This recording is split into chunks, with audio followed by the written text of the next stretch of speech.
वट सावित्री व्रत जेठ माह की अमावस्या को होता है। इस व्रत को सौभाग्यवती स्त्रियां पति की लंबी आयु और सभी प्रकार की सुख समृद्धि की कामना करती है। इसमें त्रयोदशी से अमावस्या तक 3 दिन तक उपवास रखती है। पूजा में भिगे हुए चने, चावल, रोली, फूल, फल, दीपक, दक्षिणा आदि चढ़ाकर कच्चा सूत व मोली दोनों मिलाकर बड़ के लपेटकर परिक्रमा की जाती है। बड़ के पत्ते के गहने बनाकर पहनने चाहिए और फिर कहानी सुननी चाहिए। खाना खाने से पहले कल्पना निकालना चाहिए। कहा जाता है कि वट वृक्ष के नीचे सावित्री ने अपने व्रत के प्रभाव से अपने मृत पड़े पति की सत्यवान को जीवित किया था। तभी से इस व्रत को वट सावित्री के नाम से जाना जाता है। एक समय मद्र देश के राजा अश्वपति के यहाँ पुत्री सावित्री का जन्म हुआ।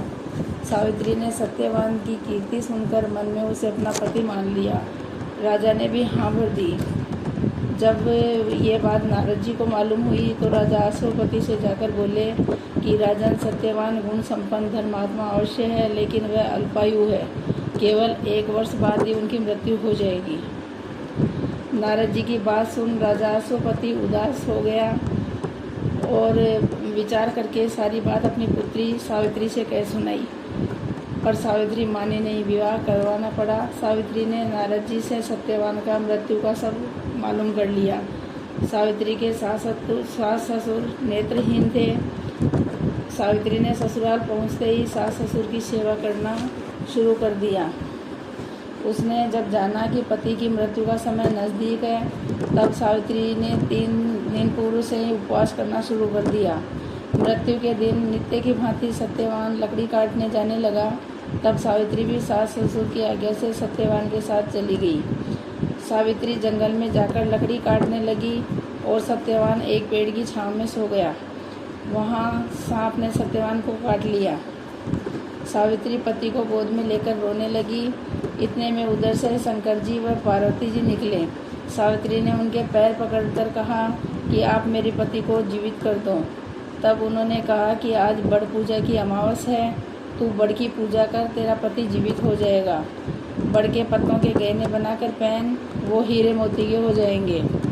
तब सावित्री ने बड़ की पूजा की। तभी धर्मराज के दूत सावित्री के पति को ले जाने के लिए आए। उसको देवी विधान सुनाया। उसकी निष्ठा और पति प्रेम को देखकर उन्होंने सावित्री को वर मांगने के लिए कहा। सावित्री बोली कि मेरे सास ससुर वनवासी व अंधे हैं, उन्हें आप ज्योति प्रदान करें। यमराज ने तथास्तु कहा और सावित्री से लौट जाने के लिए कहा। यमराज की बात सुनकर सावित्री ने कहा कि महाराज, जहाँ पति वहीं पत्नी कहते हुए उनके पीछे पीछे चलती। ये देखकर यमराज उसे और वर मांगने को कहा। सावित्री बोली कि मेरे ससुर का राज्य छीन गया है, वह उन्हें पुनः प्राप्त हो। यमराज ने यह वर देकर सावित्री को लौट जाने को कहा, परंतु सावित्री ने पीछा नहीं छोड़ा। तब यमराज ने तीसरा वर मांगने को कहा तो सावित्री ने शतपुत्रवती होने का वरदान मांग लिया। यमराज ने बोला कि तथास्तु। सावित्री फिर भी पीछे पीछे चली तो यमराज बोले कि अब क्या चाहती हो।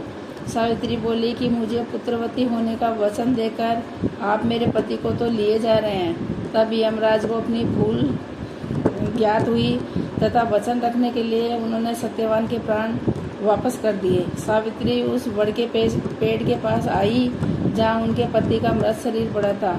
उसमें जीवन का संचार हुआ तथा सत्यवान उठकर बैठ गया और घर आकर देखा तो माता पिता की भी दिव्य ज्योति वाला व राज्य वैभव युक्त पाया। इसके बाद सत्यवान सावित्री ने 100 पुत्रों के साथ चिरकाल तक अखंड सौभाग्य व राज्य सुख को प्राप्त किया।